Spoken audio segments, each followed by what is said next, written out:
مساء الخير. أهلا بيكم في حلقة جديدة من بودكاست سؤال على الهوا. البودكاست موجود على سبوتيفاي وأنغامي وأبل بودكاست. معاكم شيرين، والنهاردة هنسأل سؤال: هل الخلاف في الرأي لا يفسد للود قضية؟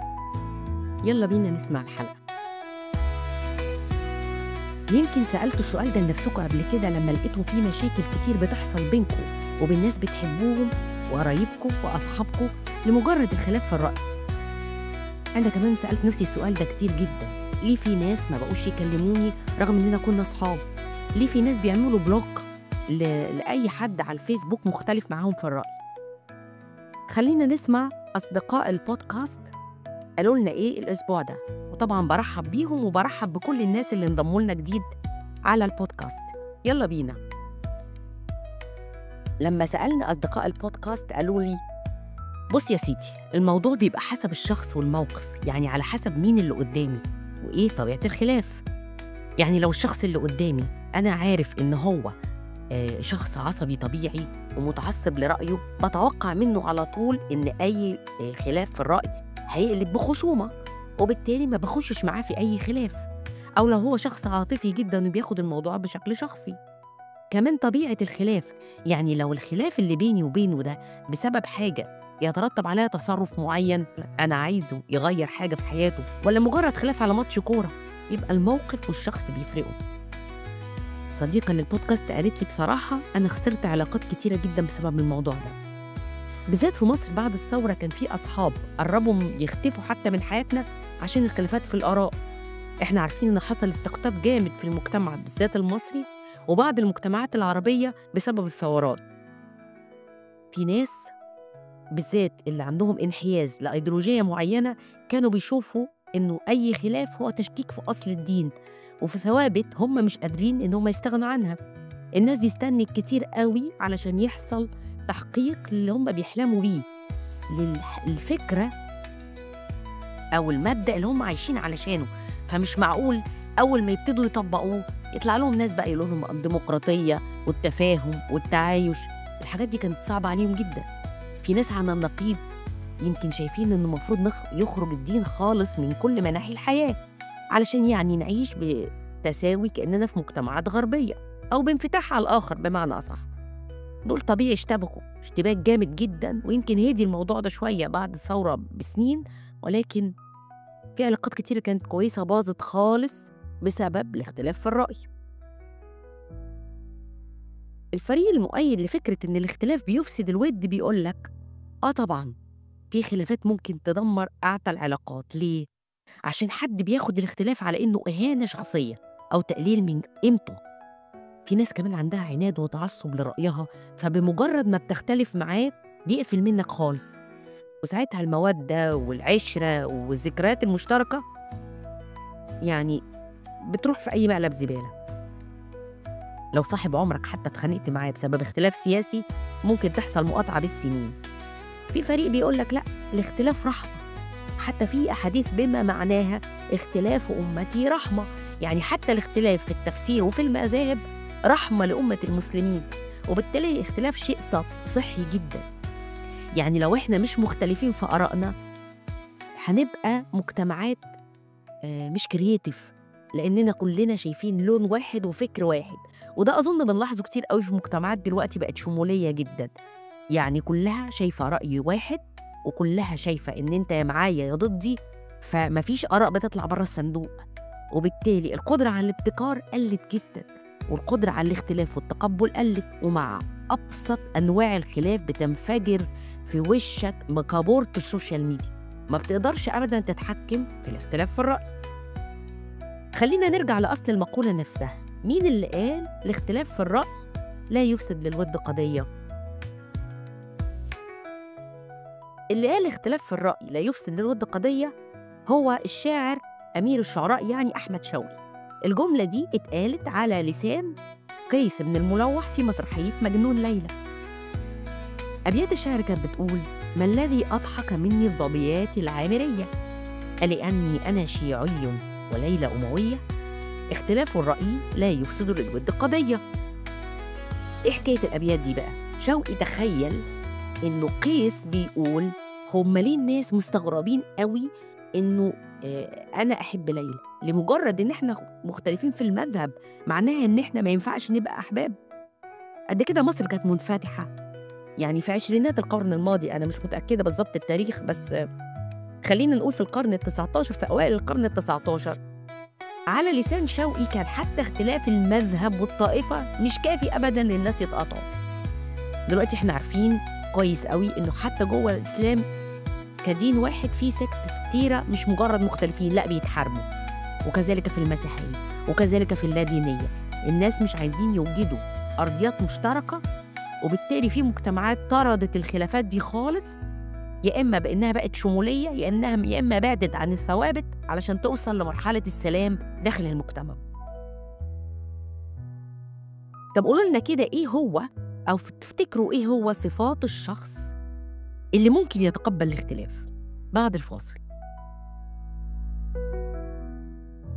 الناس اللي متقبلين الاختلاف بيبقى عندهم واحد من أو كل الثلاث صفات دول. أولاً عندهم حاجة بنسميها الأوبن مايندنس أو الانفتاح الفكري. ده معناه إن الواحد بيكون متقبل الأفكار الجديدة ومستعد يسمع آراء مختلفة عن رأيه من غير ما يعمل حكم مسبق. يعني مش لما اللي بيكلمني ده مثلا أكون عارف إن هو من دين تاني فأي رأي يقوله في حاكم مسلم أنا أقول طبعا، ما هو أنت مش مسلم يبقى أنت لازم يكون رأيك متحيز، أو يكون جاي من خلفية مثلا وبيشتغل في جهاز من أجهزة الدولة فلو قال رأيه أقول طبعا، ما أنت فلول، ما أنت بتقبض من الحكومة، ما أنت جيش. ده اسمه حكم مسبق. أو يكون مثلا من أصول عربية أو من شامية، فأول ما يتكلم أي حاجة أو يحكي معايا أي حكاية أبقى أنا شايف إنه عامة المجتمعات دي منغلقة ومش المفروض أسمعها. ده اسمه إن أنا قافل مخي. الشخص ده لما يسمع رأي مخالف اللي هو عنده open mindedness ممكن يستغرب، بس ما بياخدوش كهجوم شخصي. وممكن جدا إنه هو انفتاحه ده يكون مرتبط بتاني صفة اللي هو الذكاء العاطفي، الإيموشنال انتليجنس. الشخص بيقدر يفهم مشاعر اللي قدامه وكمان يفهم مشاعره، وبالتالي يقدر يتحكم فيها. إزاي ده بيفيده في الخلاف في الرأي؟ لما بيجي يتحكم في مشاعره ما بيحسش على طول إن هو غضبان وحاسس بإهانة لأن اللي قدامه مش متفق معاه، وبالتالي بيحاول يرد بهدوء مش بانفعال. وكمان بيفهم مشاعر اللي قدامه. لو اللي قدامه ده عنده دافع أو عنده ميول في أفكاره مخلياه، يعني مثلا عنده عقيدة معينة أو درس بطريقة معينة أو حصل له موقف شخصي، كل ده بيخليني أتفهم مشاعره، وبالتالي أسيطر على غضبي وأسيطر على غضبه بإن أنا أوجد أرضية مشتركة. ثالث حاجة في صفات الشخص اللي بيتقبل الخلاف هي الكوجنيتيف فلكسبيليتي أو بيسموها المرونة المعرفية. يعني إيه؟ يعني إنه الشخص عقله نفسه يقدر يتقبل الفكرة من كل الزوايا، يعني بيقدر يبدل أصلاً أفكار مختلفة بسهولة، بيشوف الموضوع الواحد من كذا زاوية. طبعاً ده صعب جداً لأن معظم الناس للأسف بيشوفوا الدنيا يا أبيض يا أسود، يا معايا يا ضدي. ما بيقدروش يتخيلوا إن في سبيكترم كبير قوي قوي ما بين الصح والغلط. في مرونة ممكن تخليك تتفهم اللي قدامك مهما كان رأيه مختلف عن رأيك. طب حصل خلاف، دخلنا في يعني حوار وحصل خلاف، ممكن نقول بقى إيه الخطوات اللي ممكن نعملها عشان الخلاف ما ينتهيش بخصومة وعداء لا ينتهي؟ 6 خطوات. أولاً اهدى وخد نفس عميق، اشرب كوباية مية، عد في دماغك، ما تعملش كومنت سريع قوي على البوست وتنزل كتابة في مقال طويل عريض بيتكلم عن آرائك وأفكارك. سيب الموضوع يبرد شوية وما تخليش الانفعال اللحظي يخرجك عن شعورك. يعني استجب ولا تتفاعل، ممكن ترد بهدوء، تعمل لايك أو حتى ما تعملش حاجة لكن ما تتفاعلش. وبعدين الخطوة التانية إنك تسمع الشخص الآخر للآخر. مشكلتنا إن إحنا لما بنخش في نوع من الارجيومنت أو الجدال ما بنديش فرصة اللي قدامنا بقى إنه يكمل كلامه. دماغنا كلها بترسم أو بتخطط لإجابات وردود سريعة عشان نهزم اللي قدامنا بالضربة القاضية، في الوقت إن إحنا ممكن نسيبه يقول ويكمل للآخر. هو كده خد فرصته وحس إن أنت كمان أبريشيت رأيه، وفي نفس الوقت أنت ما ردتش رد يعمل خصومة ويعمل يعني إفساد لقضية الود. ممكن تهز رأيك وتقول أنا فهمت قصدك، أو أنا فاهم أنت تقصد إيه. نمرة 3، تعاطف شوية، حط نفسك مكانه. أنت خلاص سمعت وجهة نظره، جرب بقى تحط نفسك مكانه لحظة، اسأل نفسك هو ليه بيفكر كده. ممكن تلاقي عنده ظروف أو خلفية خليته بيشوف الدنيا بالطريقة دي. ممكن حتى تاخد الفكرة دي وتقول له احكي لي أكتر عن رأيك، أو فهمني قصدك إيه بالظبط، أو فهمني أنت ليه بتفكر كده، بدل ما أنت شايف إن الشخص اللي قدامك عنيد ومش راضي يفهمني من غير سبب. نمرة 4، عبر بقى عن رأيك بهدوء وباحترام. لما تيجي تعبر عن رأيك لشخص اللي قدامك ما تقولوش أنت، يعني ما تقولوش هو أنت فاهم إزاي كده، هو أنت مش شايف اللي حواليك، هو أنت ما بتهتمش خالص بالناس، هو أنت مش شايف غير رأيك لوحدك، هو أنت إزاي مش شايف الكلام اللي أنت بتقوله ده. كلها أتاك أتاك أتاك. ما تجرب تقول أنا، يعني تتكلم عن نفسك، يعني قول أنا شايف إنه اللي أنت بتقوله ده، أو بلاش حتى تقول أنت، هتقول أنا شايف الموضوع بطريقة تانية، أنا من تجربتي إن حصل كذا وكذا، أنا بفكر إنه ممكن الكلام ده يكون معناه غير ما أنا بفكر. كلام تاني كتير قوي. ممكن حتى تقول أنا ممكن أكون فاهم غلط. بص إزاي أنت جبت الموضوع وقلبته على اللي قدامك، بحيث إنه ما بقاش في سبب أصلاً إن إحنا ننقل الموضوع من حوار لقطيعة وبلوكات وكلام من ده.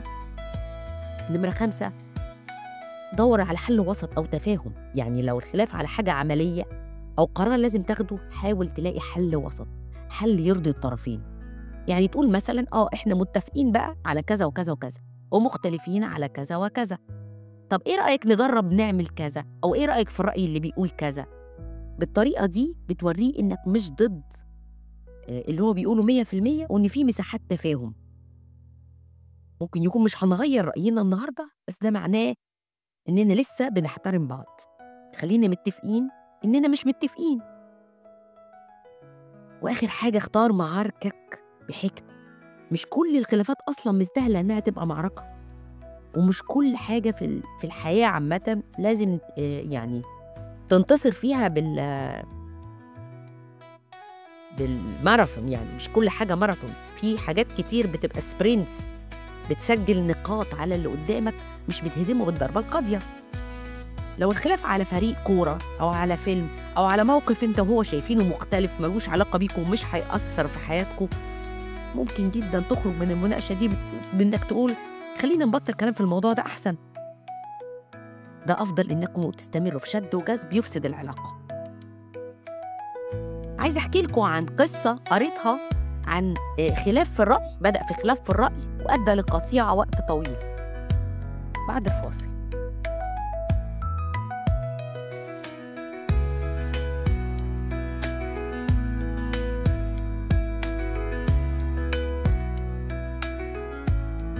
القصة دي من أوائل القرن ال19 بين 2 أصحاب كانوا مش أي أصحاب. الاتنين دول هما توماس جيفرسون وجون آدمز. الاتنين دول كانوا من الآباء المؤسسين للولايات المتحدة. يعني من الناس اللي مضوا على أو ساهموا في كتابة إعلان الاستقلال نفسه سنة 1776. كانوا زي الإخوات وفي احترام كبير جدا بينهم، وفي بينهم رسائل بتبين قد كده كان في بينهم مودة، لدرجة إن آدمز قال لجيفرسون في أحد رسائله صداقتي بيك من أجمل الحاجات في حياتي. رغم الصداقة دي بدأ كل واحد فيهم يتجه اتجاه سياسي مختلف. آدمز دخل حزب وجيفرسون دخل حزب تاني. طبعا من غير التفاصيل الأحزاب دي، الوضع سخن جدا منهم، بالذات لما آدمز بقى رئيس وجيفرسون كان النايب بتاعه. وبعدين بعد كده جيفرسون نفسه في الانتخابات، آدمز خسر وجيفرسون بقى هو الرئيس، وحصل بينهم خلافات كبيرة جدا. زي مثلا ان آدمز قبل ما يمشي من الرئاسة عين ناس كتير في مناصب مهمة ضد إرادة جيفرسون. النتيجة بقى إيه؟ النتيجة إنهم اتقطعوا 10 سنين لحد 1811. من مراسلاتهم هتجد إنهم ما بقوش حتى بيتبادلوا الجوابات خالص زي زمان. طب القصة خلصت كده؟ لأ، في صديق مشترك اسمه بنجامين راش، ده برضه كان من الناس اللي وقعت على إعلان الاستقلال، قرر يحاول الصلح بينهم وبدأ يحاول يقنعهم ويتواصل معاهم لغاية ما جه يوم في واحد جار لجيفرسون كان مسافر ولاية ماساتشوستس وقابل جون آدمز هناك. آدمز قال هو بيتكلم مع الجار ده جملة مؤثرة قوي عن جيفرسون، قال: أنا دايماً كنت ولا زلت بحب جيفرسون.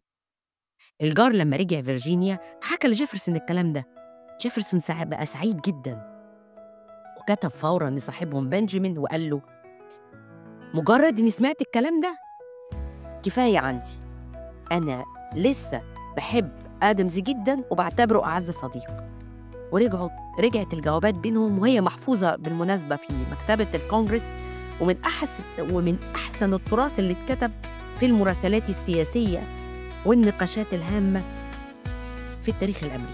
الجزء العجيب بقى من القصة إن الاتنين مش بس أصحاب، دول ماتوا في نفس اليوم 4 يوليو 1826 اللي هو ذكرى الإعلان ال50 لاستقلال أمريكا. خلينا نشوف كده من التراث ومن الحديث إزاي تعامل الرسول عليه الصلاة والسلام مع الاختلافات بين المسلمين. طبعاً إحنا كلنا نعرف إن القرآن الكريم بنفسه أشار للموضوع ده في كذا مكان. ربنا قال: ولو شاء ربك لجعل الناس أمة واحدة ولا يزالون مختلفين إلا من رحم ربك ولذلك خلقهم. يعني إن ربنا عايز كل البشر يبقوا مختلفين، واختلافهم ده رحمة، وإلا كان خلاهم كلهم رأي واحد. ومن الأحداث اللي حصلت في حياة الرسول عليه الصلاة والسلام إنه بعد غزوة الأحزاب كان عايز يأدب بني قريظة طبعاً لخيانتهم كل العهود، وده معروف عن بني إسرائيل. فقال لهم: لا يصلين أحدكم العصر إلا في بني قريظة، قال لأصحابه يعني. وبالتالي اتحركوا بسرعة لقبيلة بني قريظة. في جزء منهم قال للرسول عليه الصلاة والسلام قصد حرفياً ما نصليش غير في بني قريظة، فأخروا الصلاة. وفي جزء تاني قال لأ، هو قصد ذلك مجازاً، يعني علشان يشجعنا إن احنا نروح بسرعة لبني قريظة. لما رجعوا واحتكروا من النبي بقى اتصرف إزاي؟ النبي عليه الصلاة والسلام ما عنفش ولا لام أي حد فيهم، ولا زعل من اللي صلوا في الطريق، ولا زعل من اللي أخروا الصلاة، بل أقر المفهومين المختلفين. الموقف ده بيورينا أن حتى في حضور النبي عليه الصلاة والسلام كان في اجتهادات وفهم مختلف، والنبي احترم الاختلافات دي لأن كلهم كانت نيتهم طيبة. كمان الإسلام بيشجع مبدأ التشاور بشكل عام وعدم الاعتداد بالرأي بطريقة مفسدة، حتى إنه القرآن بيقول: أمرهم شورى بينهم. لما تيجي ترجع بعد كده لأئمة المسلمين اللي الناس بيتبعوهم لغاية دلوقتي زي الإمام المعروف الإمام الشافعي، كان بيقول: رأيي صواب يحتمل الخطأ ورأي غيري خطأ يحتمل الصواب. وكان معروف كمان إنه الإمام الشافعي ما كانش دايماً على وفاق مع بقية الأئمة اللي كانوا موجودين، هو تتلمذ على إيديهم، على إيد أظن الإمام مالك بالذات، ولكن كان في بينهم اختلافات. فهل حصل إنه لأي سبب الإمام الشافعي ذكر أي حاجة يعني فيها تجريح للإمام مالك؟ إطلاقاً. حتى إنه بيقال إن الإمام الشافعي لما راح بغداد وصلى في مساجد بغداد صلى على طريقة الإمام أبو حنيفة، لأن هو اللي كان متبع في بغداد، ورأى إن هو مفيش داعي إنه يخش في خلاف يعني بعد كده ممكن يفرق المسلمين عشان حاجة بسيطة زي دي. يلا بينا نعرف الفروق ما بين خلافات الستات بينهم وبين بعض وخلافات الرجالة بينهم وبين بعض بعد الفاصل.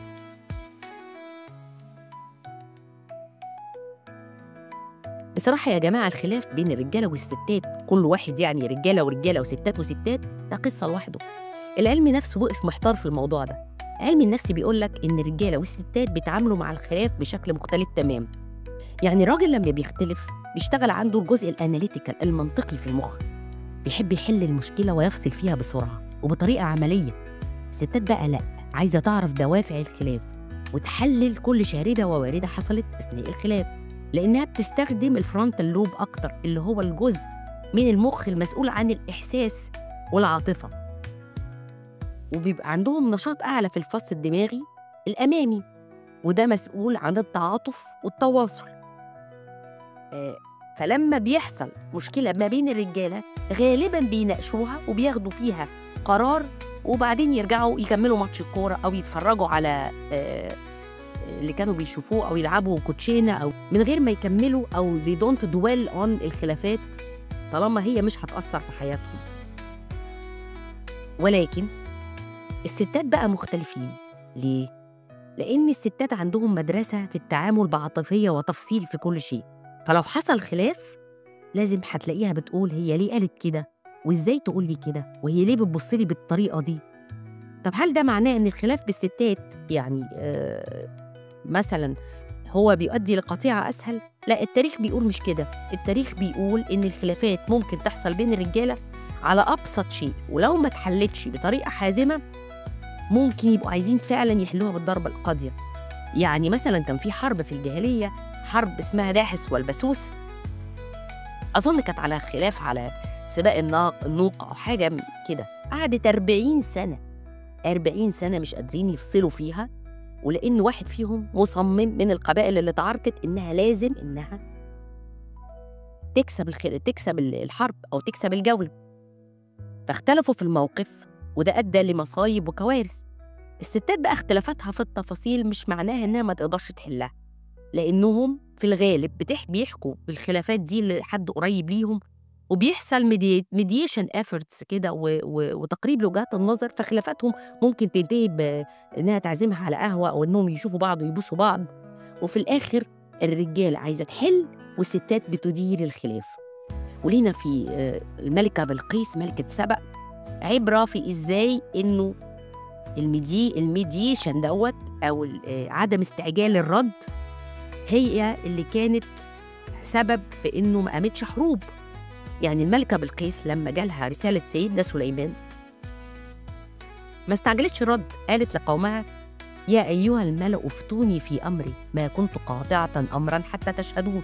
يعني الست رغم إنها ملكة مملكة قوية ما قررتش لوحدها، جمعت آراء الناس، وده أسلوب أنثوي في إدارة الخلاف بيؤدي غالباً إنه الستات خلافاتها ما بتطولش. يعني شوفوا في كام رئيسة وزراء ست أعلنت الحرب مثلا، في كام رئيس وزراء راجل أعلن حرب لا تنتهي. على العموم الرسول عليه الصلاة والسلام علمنا آداب معينة للخروج من دايرة الخلاف. قال الرسول عليه الصلاة والسلام: لا يحل لمسلم أن يهجر أخاه فوق 3، يلتقيان فيعرض هذا ويعرض هذا، وخيرهما الذي بدأ بالسلام. يعني إيه؟ الزعل بين المسلمين وأتمنى بين الناس كلها ما ينفعش يطول أكتر من 3 أيام، ولو حصل خصام فالخير الحقيقي مش في اللي كسب الجدال، ولكن في اللي بيبدأ بالسلام وترميم العلاقة. أنا شيرين معاكم، وده بودكاست سؤال على الهوا.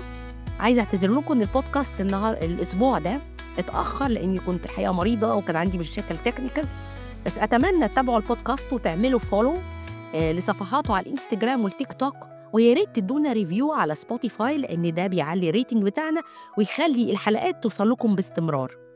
البودكاست زي ما قلت لكم موجود على سبوتيفاي وأنغامي ويوتيوب، وسؤال الحلقة عادة بينزل السبت أو الحد على صفحتي شيرين صلاح أحمد، وكمان على صفحات البودكاست على انستجرام وعلى تيك توك. أشوفكم على خير.